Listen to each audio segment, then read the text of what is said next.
Hello, and welcome to another edition of Long Beach Treasures. I'm your host, Harvey Keller.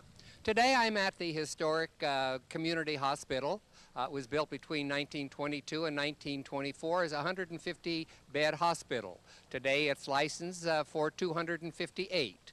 This is a historical site designated by the Cultural Heritage Commission of Long Beach. And joining me today is Dr. Louise Ivers, who is the head of the art department at California State University at Dominguez Hills. Thank you for joining me today, Dr. Ivers. Hi, Harvey.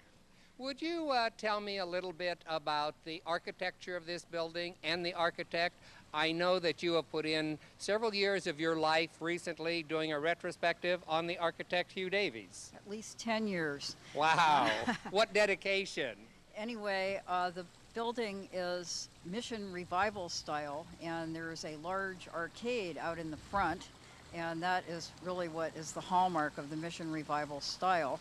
And early descriptions of the building in the Press Telegram also say that it was Mission Revival style. Another thing is the roof tiles, which are called tejas in Spanish, and they are made of clay and formed in a mold and overlap each other. They're another characteristic of the Mission style. The Mission style, of course, is derived from the early California missions, and these were all built in the late 18th and early 19th centuries, ranging from San Diego up to Sonoma, and many of them had these arcaded cloisters or convents where the friars lived. And so we see something of this style in the front of the hospital here. On the front of the building, inside the patio, we have more arches and a gabled roof and an arched panel up here around the doorway. There's wrought ironwork, which could also be found on the missions. The lights are in the 1920s style. Davies began designing this in 1922. That's when he completed his original drawings for the structure. It took, I would say, probably another year to raise the funds, and then the construction was completed in 1924.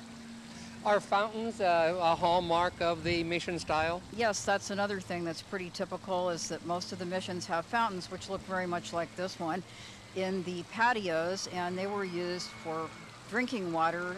There were plants inside the patios. The friars brought with them seeds from the old world, meaning Spain, and also slips of fruit trees, various cuttings of different types of plants, and they also introduced the wine industry. Now, the exterior of the courtyard here, this is all original. Yes, it is. The interior has been remodeled. Yeah, the interior has been remodeled. I'm not exactly sure what it looked like. I have seen some old photographs on the microfilms of the Press Telegram, but it's hard to tell in microfilm what is actually going on. But yes, the exterior of this central section of the hospital in the front is all original.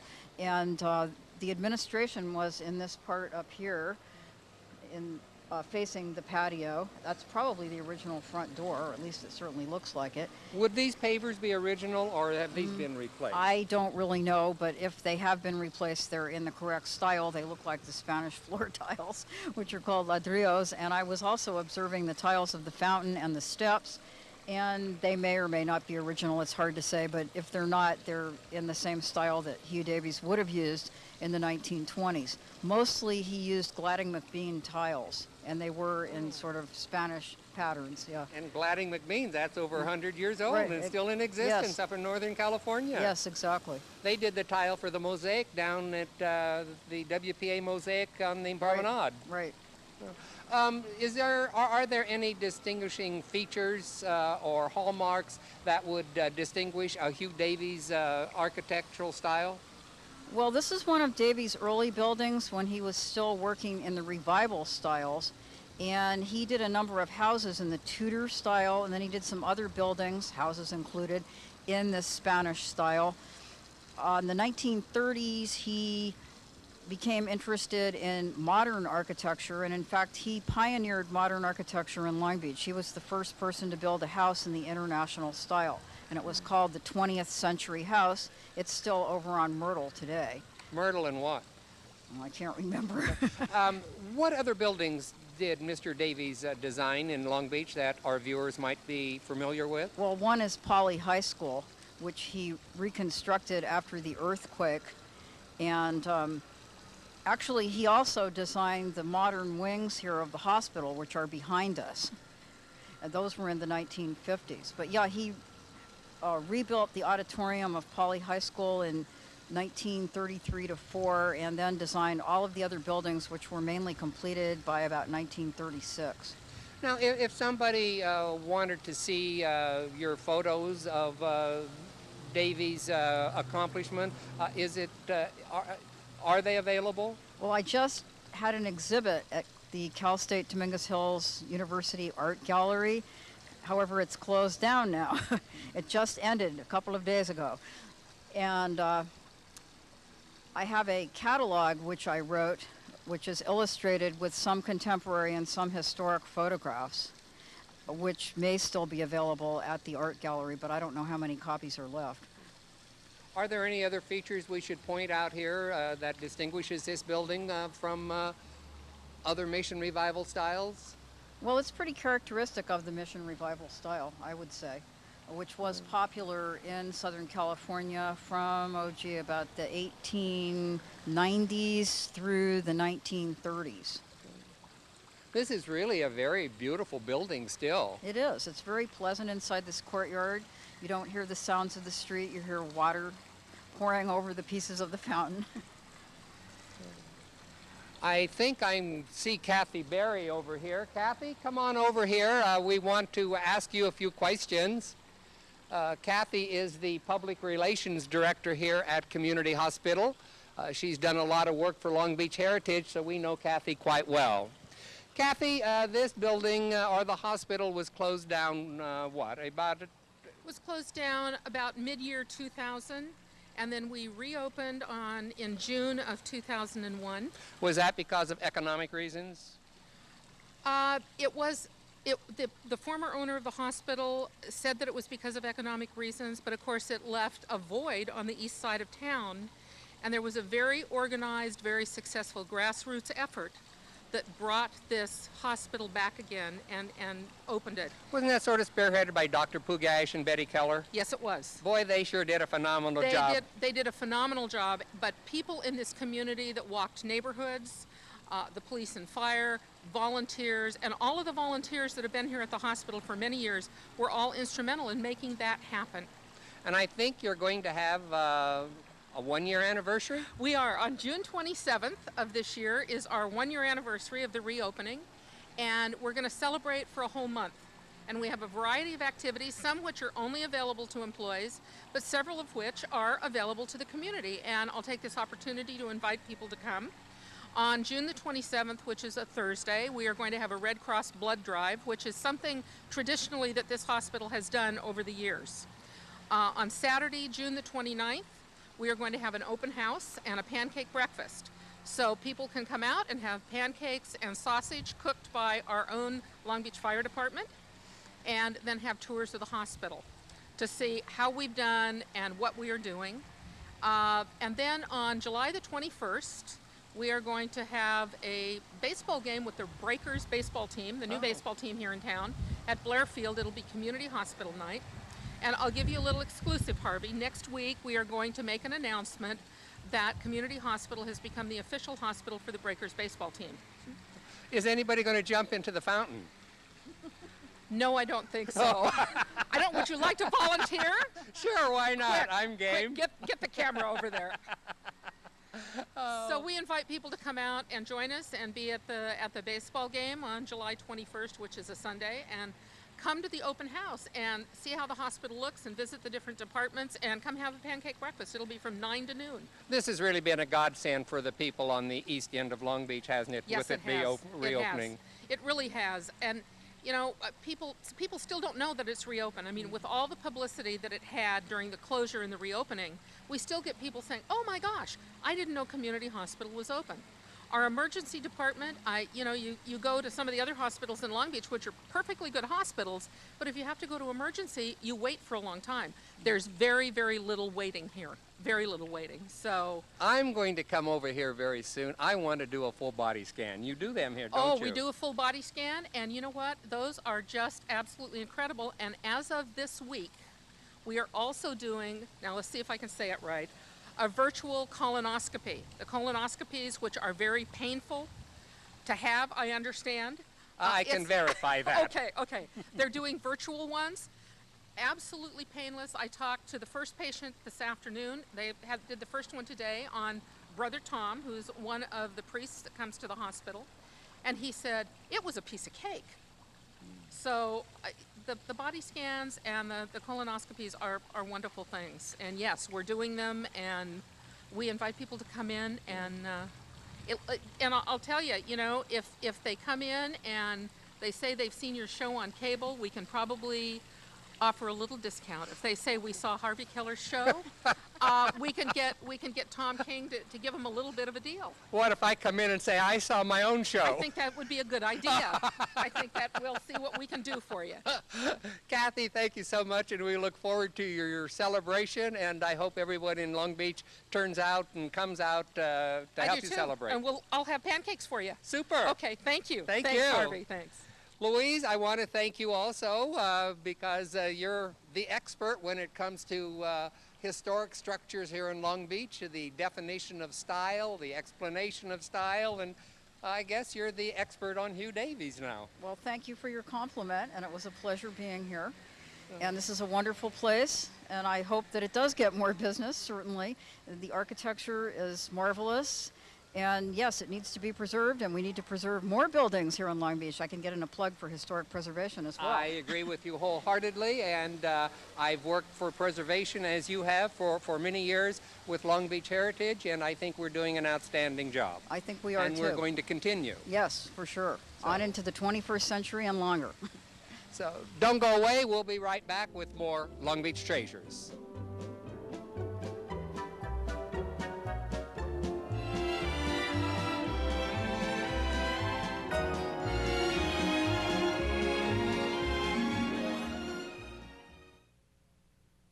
What makes Paulie's different?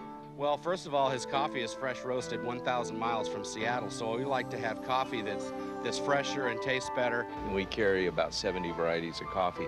But the thing that I believe makes Paulie's special is the people who work at Paulie's.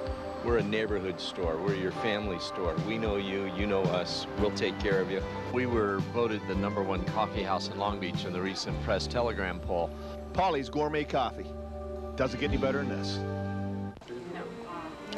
Oh, hi, I'm Dr. Jack Thomas, and I'm very excited to tell you that Dr. Jack's House Call, in conjunction with Charter Communications, is on the air in its brand new format.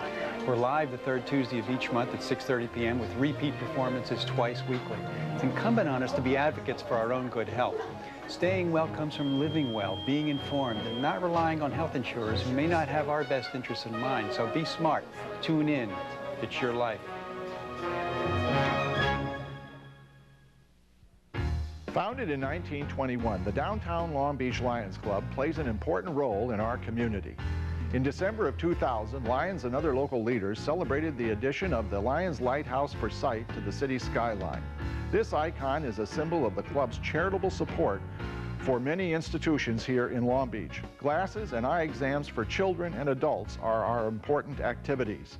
Downtown Long Beach Lions work hard to live up to the motto of "We Serve." Wilbanks Carpet Company. If you're looking for carpet, floor covering, beds, or furniture, come to Wilbanks. We carry all the major premium carpets by Karastan, Horizon, and Mohawk, and you never have to pay sales tax. See our premium bed selection with many name brands to choose from, or check out our furniture with the latest styles at great prices. View our beautiful floor coverings from Mannington, Wilson Art, and many more. Wilbanks Carpet Company. Never pay retail or sales tax again. Welcome back. Now we're going to take a tour of a really unusual home here in Long Beach. It's referred to as the Skinny House. This was built in 1931. It was built on a bet that they couldn't build a house on a lot 10 feet by 50 feet. Well, the owner proved them wrong and they built this house. It's a English Tudor revival style. It's 860 square feet and it's owned by Laurie Atherton. It's not only listed as a Long Beach historical landmark, it's also been featured in Ripley's Believe It or Not and also in the Guinness Book of Records. So if you'll come with me, we'll go find Laurie and we'll show you the Skinny House.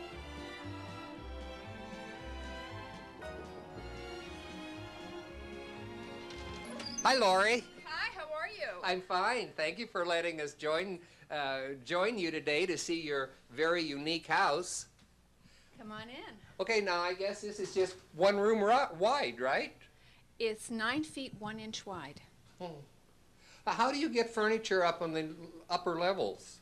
I didn't have any problem with my furniture except for my box springs for my bed, which I had to take apart. And how many rooms do you have here? Well, we've got 2 rooms on this floor. We've got 2 bedrooms on the 2nd floor and a bathroom. And we have a 3rd room on the 3rd floor. This must almost seem like living on a ship.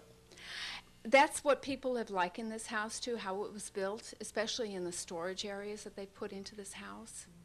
It's really quaint and unique. It is just adorable. How do you like living here? I love it. Do you? It's just, there's so many special things about this house. Can we see some more of it? Well, notice the beautiful beam ceilings and the stenciling. There's stenciling up there also. They're beautiful. Those are original? Absolutely original. The wall sconces are original, and the pattern is repeated on the banister on the for the stairwell, and it's repeated on this little shelf. Well, that's quite a bit of workmanship. Yeah, and this is a nice thing that they have in the house. This feature. Oh, you turn the lights on in the closet? No, I turn the light in the closet Oh, because so that you have a colored light here in the front room. Mm-hmm. Oh, how unique. Yes, and that is original to the house, too. Wow. And this is your kitchen? Yes. And when this was built in the 1930s, the stoves had to be lit by matches, so they have a little place for the matches as well. They thought of everything, didn't they? The places that they have for storage in this house are so nice. They're so thoughtful.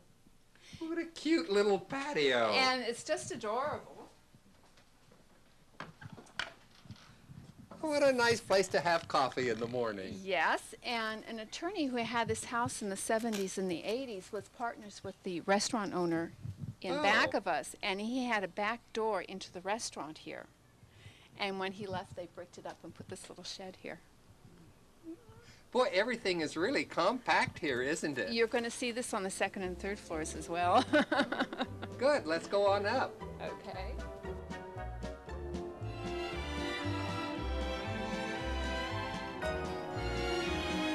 Okay, now we get to see the upstairs.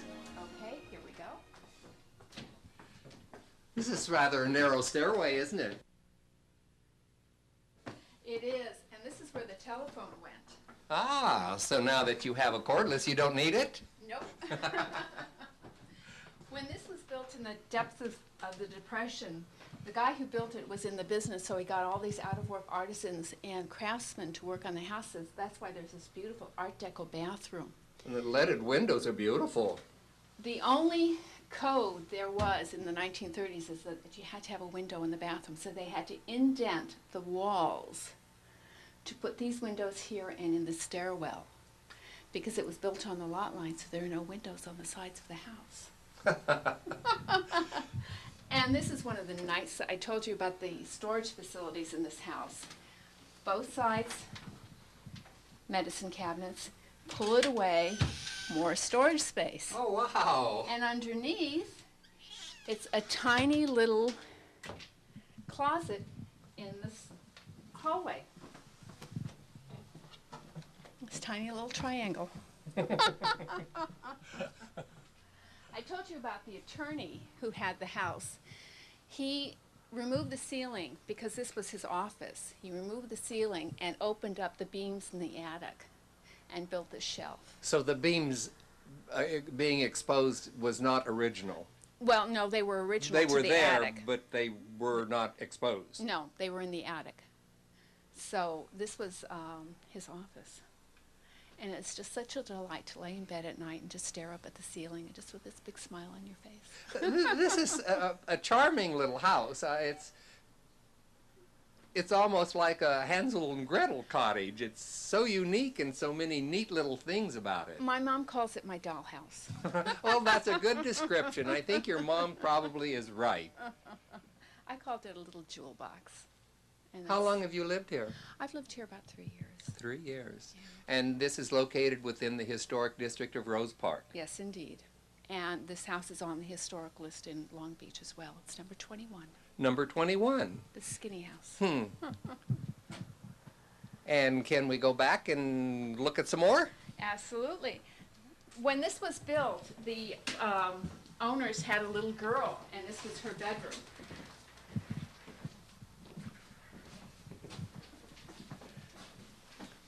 This is a small little room, but it's perfect for a little office or for a den. Mm-hmm. I notice you have the windows are sort of, the glass is sort of distorted, so that gives you a lot more privacy. Well, the attorney, his partner this was her office, and he put in the wavy glass here on the second and third floors, so he didn't have to put in curtains or drapes to obscure the sun. Because one of the things about this house is because it's built on the lot line, there are no windows on the side. The only light you're going to get is from the front and the back. Uh-huh. Yeah. So And I think we have, what, one more floor? one more floor. When this was built, the third floor was the laundry room. Ah, okay. And can you imagine dragging up your heavy, dirty clothes up here every week? Wow, this is a steep staircase. Yes. Oh. This was the laundry room. That's why there's hot and cold running water up here. And the attorney had a built-in bed made for this room, and this was his room when his offices were downstairs. And a family of 6 lived here, so we're assuming that they used this one as a bedroom as well. I can't believe a family of 6 could fit into the house. 4 girls. Wow. One bathroom? 1 bathroom. Oh, this is a nice little deck. Isn't it adorable? And it's so nice and private to come up here on a Sunday morning with your pot of coffee and your newspapers and just sit and read and enjoy. Now, does this window lead outside or into your bedroom? That was the attic. Oh. Small attic, huh? Well, everything here is small. So this house takes up the entire lot. Absolutely. And you have no yard work. Well, I do have a yard. It's 1 feet wide and 5 feet long. Is that in the front called the That's in the parking front. area? No, I have that tiny little strip with 3 rose bushes. Oh, okay. So, and I believe are we on the 2nd floor? We're on the 3rd floor. We're on the 3rd floor, so this is a top deck. Mm-hmm. Ah. Yeah. The attorney, when this was put on the historical register, had a deck built on the roof, and he had to take it down because it was not original to the house. So it was actually a little higher at one time. Well, this certainly is a unique house. It must be fun to live here. It is. You can't really entertain large crowds, can you? You do it in shifts. Because it's 3 stories tall, you can have them up here on the deck, and you can have them in the living room, and you can have them on the deck and out and back, but it's in shifts. So you use buffet style so they can help themselves. Absolutely. At Christmas time, it's definitely buffet. Well, this is just a wonderful little example of something that's unique in Long Beach. This is probably the most unique house in Long Beach, wouldn't you say? It does have a lot of unique features. They exploited every inch that they could in this house. They really did. He did a remarkable job in putting a lot into so little. He certainly did. I mean, the features that they put into this house are just phenomenal.